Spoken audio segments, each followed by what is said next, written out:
car फजबा ममल अतांग तोंगदुना लाकलगा लंबी की नाकलदा तुरेलदा अमोट acai हुंदोकपा इसिंग थकपगी plastic बोतल मफम खंगदना लंगथोकलंबा मीगी मसिंग मणिपुरदा वाते नुमिदांग अथेंगबदा अमोट अकाई प्लास्टिक बोतल नंबुल तुरेलदा लोना थादबा मीसु मसिंग यामना लई एनवायरनमेंट डे की थौरम लोइसिलकपदा प्लास्टिक प्लेट इसिंग बोतल इसाई चाइना लेरंबा स्टेट असिददी थोइदोकना ngakte असोमना अमोट अकाई मफम चाना हुंदोकतबा असिना मसिदा यावखिबा प्लास्टिक सिंग अदु इसिंग नुंगसिता लेबाक लेहाउदा अमदि अखोइगे हक्सांगदा फावबा संसिलक्तुना चाउना सिंगनबा अमा ओइरी लिसिंग अमा चमापन सुबना तरेता सिंथेटिक प्लास्टिक अदुगा लिसिंग अमा चमापन कुंथ्रा हुमदोइदा पॉलिथीन बैग पुथोरकपदगी अखोइदा चाउना अहोंगबा अमा लाक्ले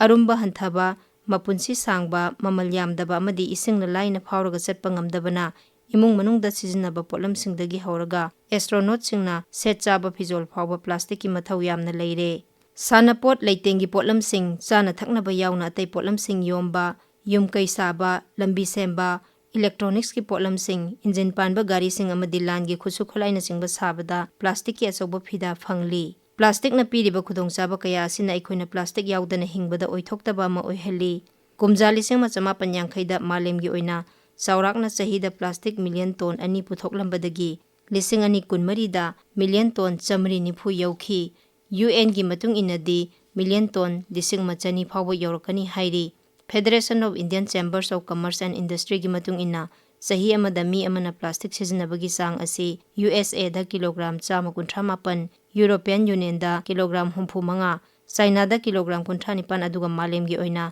किलोग्राम 19 की सांग दा सिजनबदा इंडिया दा किलोग्राम 13 खक्तमक सिजनई ग्लोबल प्लास्टिक एक्शन पार्टनरशिप की मतुंग इना सही खुदिंगी प्लास्टिक मिलियन टन 13 समुद्रदा ताखी मसी थिंगहौद्रबदी लिसिंग अनि यांखैदा समुद्रदा ngaदगी प्लास्टिक न मसिंग हेलगनी सेंट्रल पोल्यूशन कंट्रोल बोर्ड ना लिसिंग अनि 13 दा पीबा रिपोर्ट की मतुंग इना लेबाग सिना नोंगमदा प्लास्टिक की अमोट पतोन लिसिंग 15,492 की सांगदा हुंदोई मसिगी मनुंगदा चादा हुंफुरोमदी इनफॉर्मल ओइना रिसाइकल तवी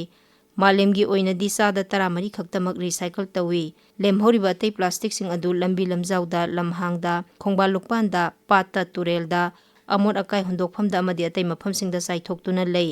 मसी पथा पुमथबदा यामद्रबदा सही समरी यांखैरोमदी संगनी अदुगा प्लास्टिक मखल खरदी मपुंग फाना पथा पुमथबदा सही लिसिंग कया संगबसु याई अदुना union ministry of environment forest and climate change ना माई गोप का खुसमनदुना सही सिगी जुन 3 जुलाई 3 फावबा बिट प्लास्टिक पोल्यूशन हाइबा वाखलोंदा प्लास्टिक न मोसिलकपा हंथनबा नोंमगी पुंसीदा पाइखलिबा थौरांसिंग अदुदा थेंगनरखिबसिंग माई पाखिबा थौदोकसिंगी मतंगदा खंगमिनबगी खननैनबा ऑनलाइन दा पांगथोखी स्टेट असिगी ओइनसु directorate of environment and climate change न सिंदुना थाबुम अमा सुपना बिट प्लास्टिक पोल्यूशन हाइबा वाखलोंदा तोंगान मफमसिंगदा मियामदा वाखल ताहनबगी थौरमसिंग पांगथोखी प्लास्टिक न मोसिलकपा थिंगनबा the plastic waste management rules लिसिंग अनि 13 union ministry of environment forest and climate change ना लिसिंग अनि 13 की मार्च ता नोटिस थोक्तुना चनबा हौख्रे